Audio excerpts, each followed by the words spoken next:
Assalamualaikum warahmatullahi wabarakatuh. Alhamdulillahirrahmanirrahim. Jalallahu iyahum sumrati sholihin salimin birahmatin wa fi barakatin amin.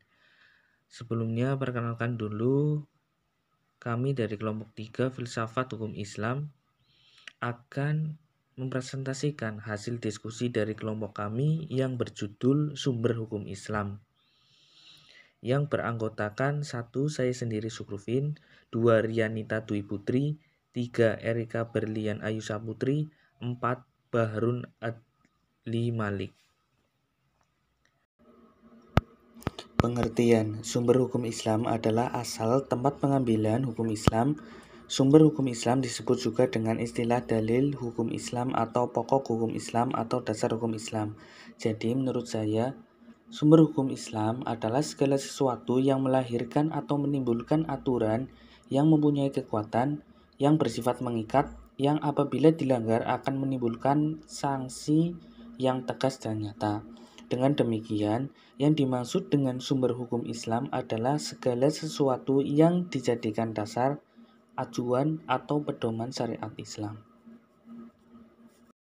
Materi selanjutnya yaitu sumber hukum Islam Al-Quran. Al-Quran adalah kalamullah yang diturunkan kepada Nabi Muhammad, tertulis dalam mushaf berbahasa Arab, yang sampai kepada kita dengan jalan mutawatir. Bila membacanya mengandung nilai ibadah, dimulai dengan surat Al-Fatihah dan diakhiri dengan surat An-Nas. Hukum-hukum yang terkandung di dalam Al-Quran, yang pertama ada hukum i'tiqadiyah, yaitu hukum yang berhubungan dengan keimanan.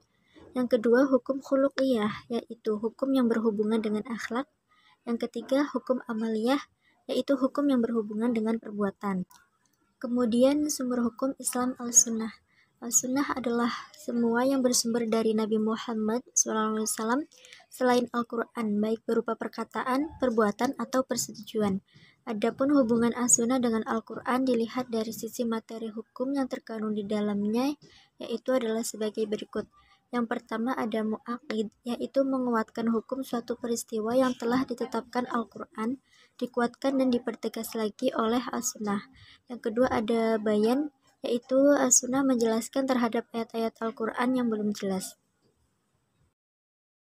Akal dalam hukum Islam. Di dalam Islam, dalam menggunakan akal mestilah mengikuti kaidah-kaidah yang harus ditentukan oleh wahyu, supaya tidak terbabas, supaya akal tidak digiring oleh kepentingan sehingga tidak menghalalkan yang haram dan mengharamkan yang halal, sehingga tidak menjadikan musuh sebagai kawan dan kawan pula sebagai musuh.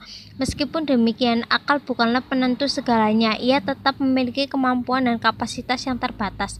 Oleh karena itu, Allah Subhanahu wa Ta'ala menurunkan wahyunya untuk membimbing manusia agar tidak tersesat.